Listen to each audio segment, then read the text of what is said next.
People look at me strange when I tell them that I have an 18-year-old son. I'm 33. When James and I go out, it isn't uncommon for people to ask if he's my little brother. He could easily pass for being in his 20s, and so could I. The past 18 years haven't been without their trials, but I like to think that I did the best I could given the situation. During my freshman year of high school, I knocked up my girlfriend. Her parents were going to put the baby up for adoption, but my mom stepped in and helped me get custody. My son is a straight-A student. He's a point guard for the basketball team. I scrounged together enough money to get him halfway a decent car. He's popular in all the ways I wasn't. By the time I was his age, I had a 2-year-old son, a GED, and a job at the local factory. We live in a 2-bedroom apartment duplex a few blocks from his high school. He does his homework without much prompting and spends his downtime with friends or in the living room kicking my ass at Call of Duty. At one point, I thought he might be gay. I wouldn't have cared, but I thought it was weird that a boy at his age had never had a girlfriend. I asked him about it and he smiled, saying, "No, Dad, I'm not gay. I just want to wait until I'm a little older to go out there. Wouldn't want you to be a grandfather in your 30s after all."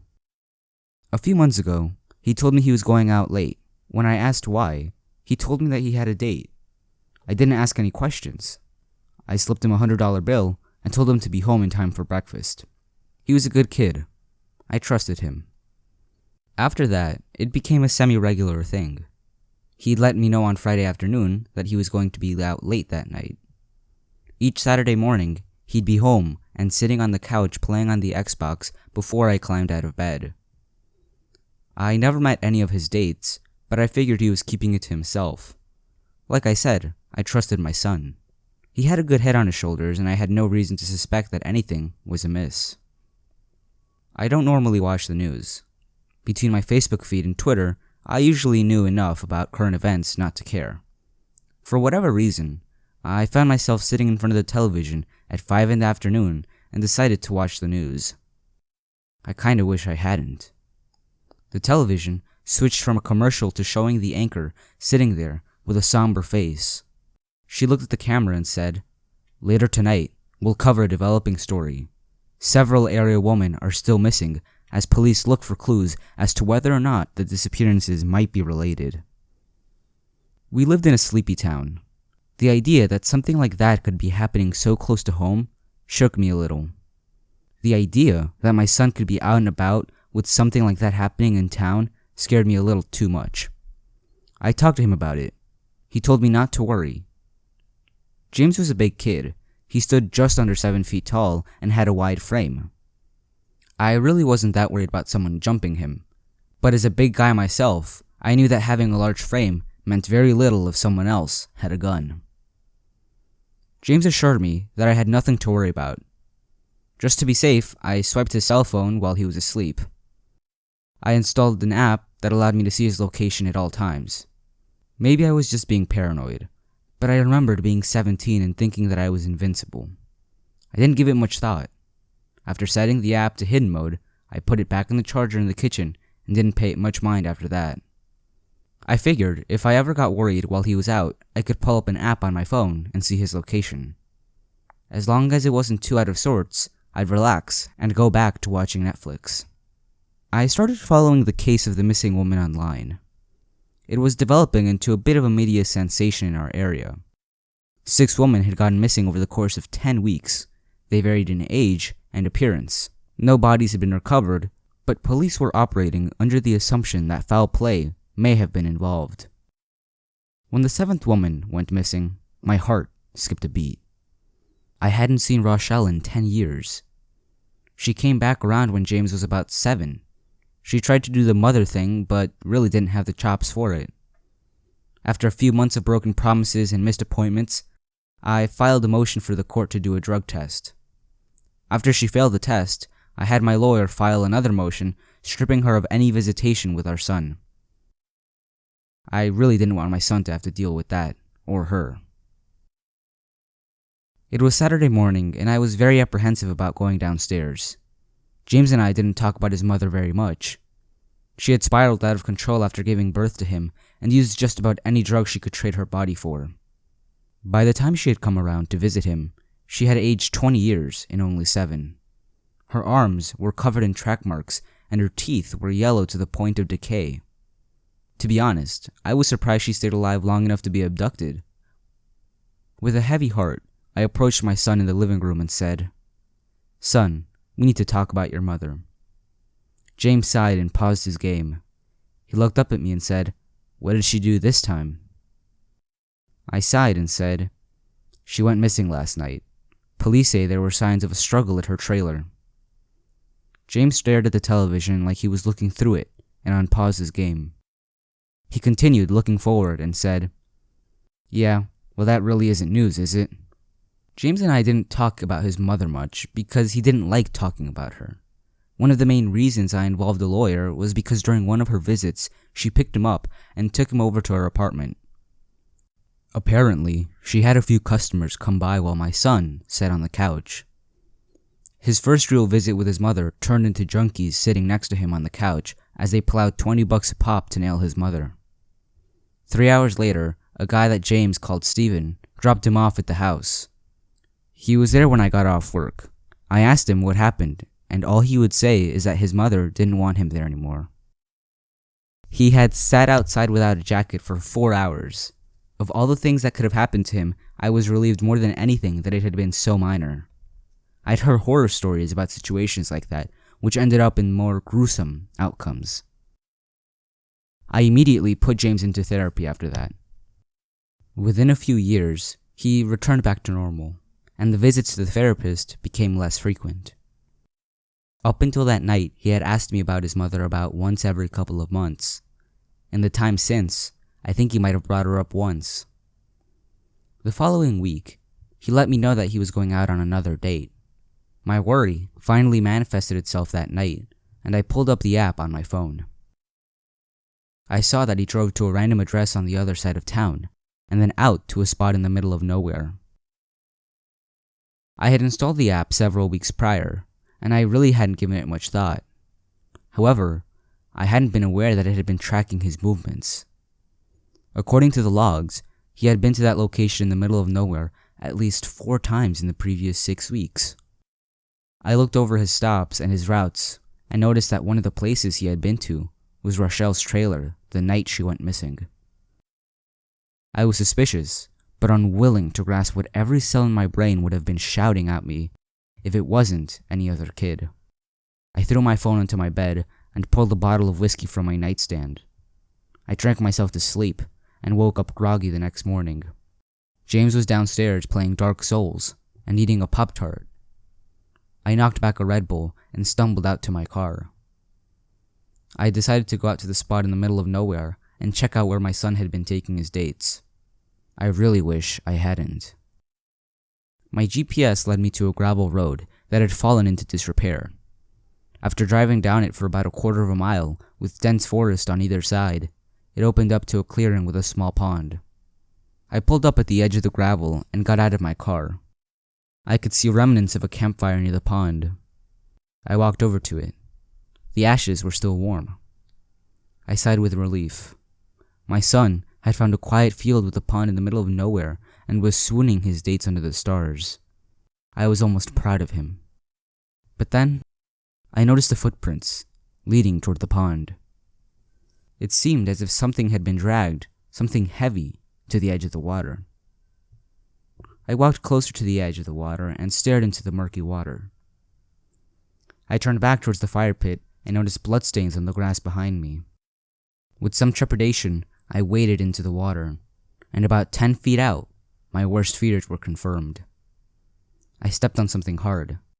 I reached down to feel what it was, and it was a thick logging chain. I pulled it out to reveal a waterlogged body wrapped in a blanket. I pulled away the cloth to reveal a bloated face. It was Rochelle. I quickly wrapped her body back up and pushed it under the water. I ran back to my car and sped home. I sat in the driveway for 15 minutes, trying to figure out if I was having a panic attack or a heart attack. My heart pounded in my chest so hard that it hurt. Tears streamed down my face as I tried to rationalize what I had found. I tried to convince myself of 50 different conspiracy theories that explained why my son was innocent. Someone knocked on the driver's side window of my car, and I almost jumped out of my skin. It was James. I climbed out of the vehicle hesitantly, and he immediately wrapped his arms around me, saying, "Whatever it is, it's okay, Dad. Just tell me what happened." He was such a good son. For a brief moment, I forgot about the pond and his mother's body. I followed him inside, and after changing into some dry clothes, I joined him in the living room. I sat in my chair as he sat across from me on the couch. After a few minutes of silence, I stared at the floor and said, "I found your mother." He responded, "Oh." I didn't know what I expected him to say, but his response hit me hard. It wasn't surprise or even anger. It was that same flat effect that he showed me on the rare occasions I had caught him doing something he wasn't supposed to do. I looked right at him and said, "Please tell me you didn't do anything stupid, son." He looked off to the side and said, "Define stupid." I raised my voice a little. "God damn it, James, did you kill your mother?" He laughed and said, "That bitch was dead a long time before I clocked her over the head and dragged her to my car. Any bitch that would try to sell her son for dope has been dead for a long time." I couldn't speak. I had always wondered about that night, but James never talked about it. James continued, "You know, really, I lucked out. The man that paid for me gave me a ride home and said he told me never to go back to my mother. I guess it could have been a lot worse, but really, that was the day I snapped. I understood how meaningless life really was. Of course I killed her. She deserved to die 6 times over." Tears filled my eyes as my son confessed to more than 15 murders. I sat there, dumbfounded, as he gave details and descriptions that no child his age should have ever been able to produce. When he finished telling me everything, I just sat there. What could I say? What should have I said? My son confessed to being a serial killer, and the only thought going through my head was trying to figure out how to make sure it didn't ruin his life. I finally worked up the nerve to say, "We need to get you help, son. This isn't healthy." James cut me off. "No therapists are going to help me, Dad. You've been good to me, so I'll spare you the bullshit. We both know that I turn 18 in about a month. I'll be out of your hair. Besides, I have bigger plans."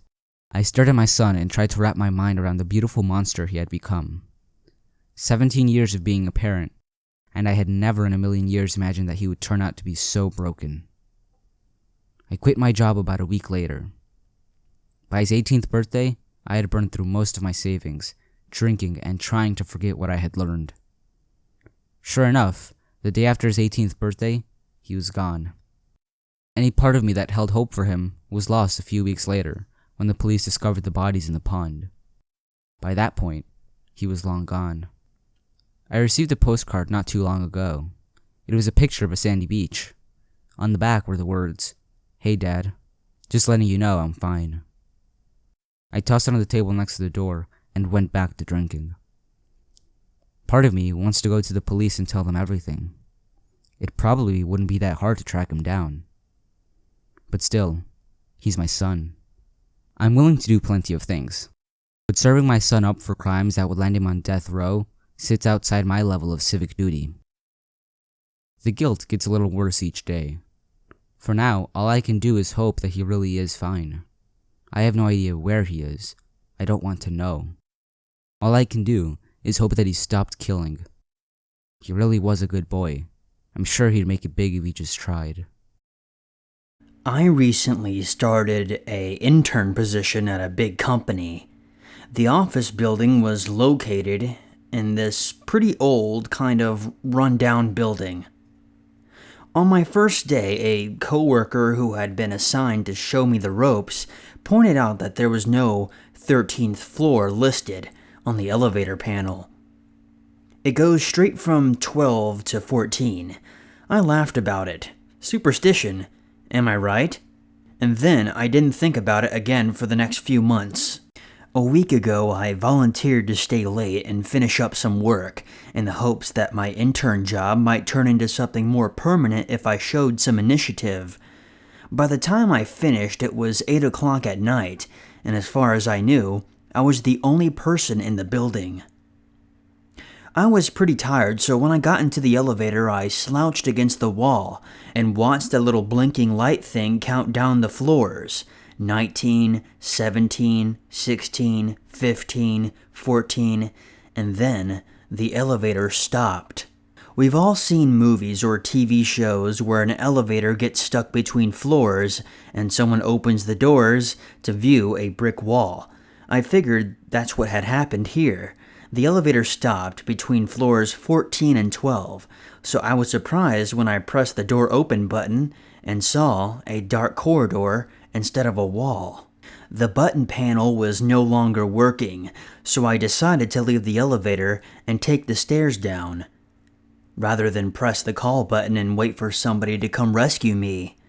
The light switch near the elevator didn't work, which made sense. Clearly, there had been some sort of power failure, and the elevator had stopped on floor 14 or 12. I used my phone as a flashlight instead. I had never been to any floor but the one that I worked on, and I was immediately taken aback by how neglected the place looked. There was a thick layer of dust underfoot, and when I got to the office area, all the desks were bare. Some were sagging or falling apart. The entire floor looked as if it had been abandoned for years, which was strange because I had been told the entire building was occupied. I went to the nearest window intending to see how far the power failure had spread, and got a fright when I saw that it was completely pitch black outside. The light from my phone just barely illuminated the face of the nearest building across the narrow alleyway, and looking further down the street, there wasn't a hint of light. No street lights, no illuminated windows, nothing. For a moment, I thought there had been a major power failure like the one that hit New York City in the previous decade. And then I realized that I couldn't see any car headlights either. I couldn't hear anything from outside. No sound at all. It was as quiet as a grave at 8:30 in a large city. How did that make any sense? I was getting slightly alarmed now, so I went immediately to the staircase leading down to the ground floor, only to find out that it was locked shut with a rusty chain. That made no sense at all. The staircase was a fire exit. Why would someone chain it shut? Why did it look as if it had been in that state for years? I decided to hunt around for a key. As I searched the smaller offices, I came across a number of very weird things. One of them was filled with what looked like ancient, desiccated mold. In another, I found a suit made out of strange heavy material, folded on a chair in such a way that it looked like a person sitting there. Nearly gave me a heart attack. Some of the desk drawers had papers filled with gibberish on them. A filing cabinet was filled with dusty light bulbs. After about 20 minutes of this, I found a rusty key hanging up in a supply closet and unlocked the chain that prevented my escape. Feeling relieved because this place was starting to spook me, and I was looking forward to coming back in the daylight to find out what the hell its deal was. But the door didn't open onto a staircase. I got a glimpse of a long, bare corridor before my phone's light caught something moving, something that had round, pale eyes, something very much not human. I ran back toward the elevator. The thing chased me. Its footsteps were shuffling and awkward, but fast. I could hear its wheezing breath at my back. When I got to the hallway leading to the elevator, the door started to close.